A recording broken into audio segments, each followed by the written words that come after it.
Analyzing Tupac further.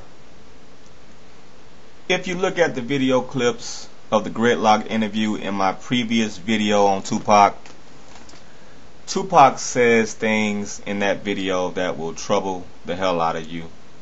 If you're a fan, a thinking fan that believes in him and what he stood for.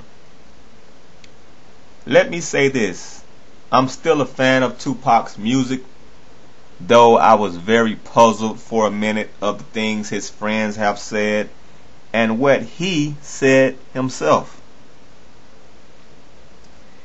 If you really examine Tupac's life and personality, it would take you on an emotional roller coaster, especially if you're a non-biased fan, an intelligent fan.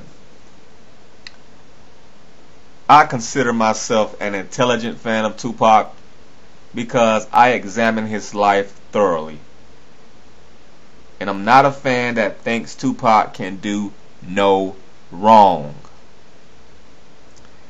As I think into the ether on Pac's personality and life, I see the stroke of genius and madness. I think he was both. As Tupac stated, he created his alter ego of a hardcore thug. Yes, rappers are known to do that.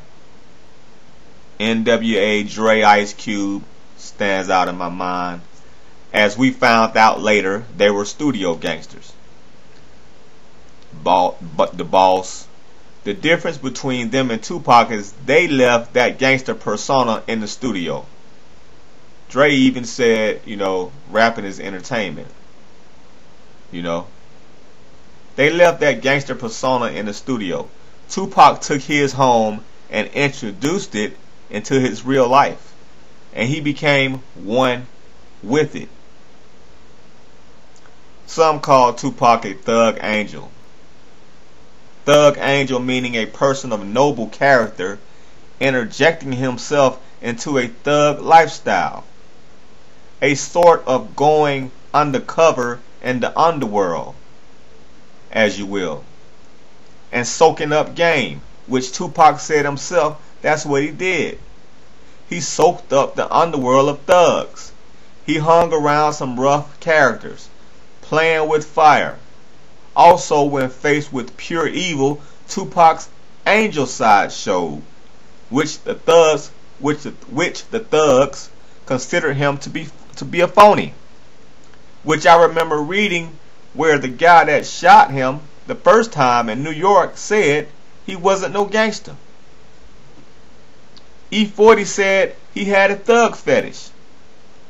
Now, as Tupac surrounded himself with these characters and this lifestyle, he began to grow weary of it. Always getting high, reflecting on his life, he made his bed, and now he has to lie in it. Let me say that again. He was always getting high, reflecting on his life, he made his bed, and now he has to lie in it.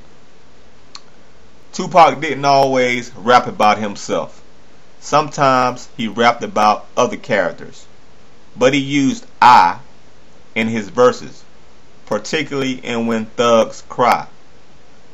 I don't see a problem with that.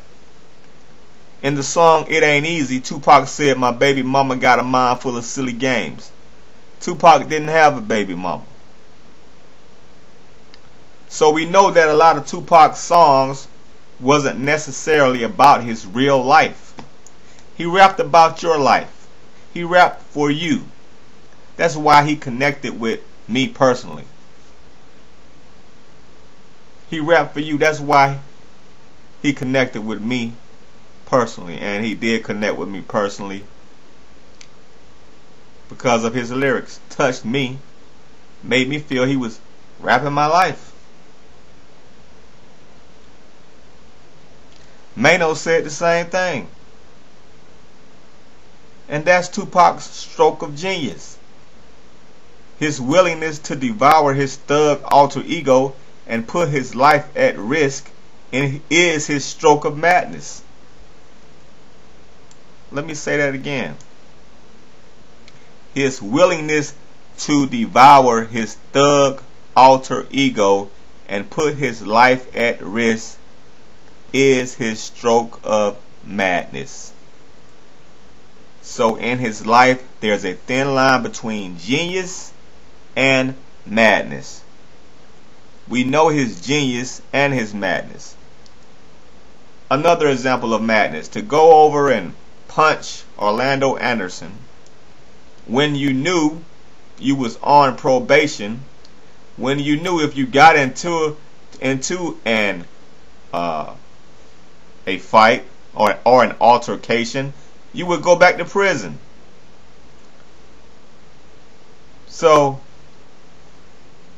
was he thinking? I don't know if he was thinking or not, but putting himself in situations like that, in altercations, put him in risk of going back to prison. That's madness, people. That is pure madness. When you was the #1 rapper of the world, you're gonna go punch some no-life gangster to prove something, to prove to people that you tough, or to show off to the death row gangsters that you're not to be messed with, you're a tough guy. Madness. Stupidity. That was his madness. Acting or not, that's beyond acting. That's just dumb. That's stupid. That's totally mad.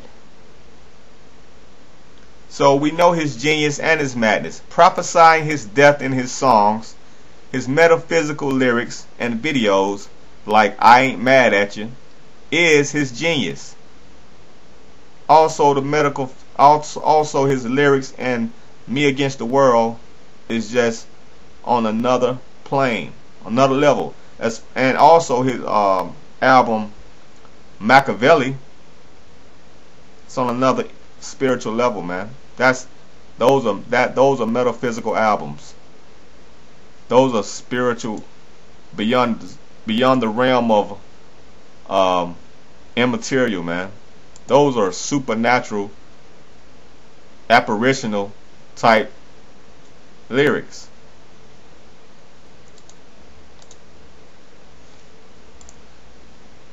So that's his genius. The video I Ain't Mad at You, his genius. Placed him in the supernatural realm. As far as other rappers are concerned, I mean, they're like on the ground. Tupac is like in the clouds. You know, he's more than just lyrics. I mean, yeah, Biggie was lyrical, was nicer than Pac lyrically, but Tupac is beyond the fucking comparing to other rappers because of the genius of his being, the genius of his art form, the willingness to die for his art form. Took him on a whole nother level. And that's just the point right there, the willingness to die for his art. Tupac is a complicated character. He's someone that you just can't study quickly and think you figured him all out. No, no, no. He's way deeper than that. So, Tupac's life, as I further examine Tupac, I would have to say that his life is more than just fake or real. It's clearly not that simple. As I further analyze, it's clearly more than being fake or real. Until next time, peace.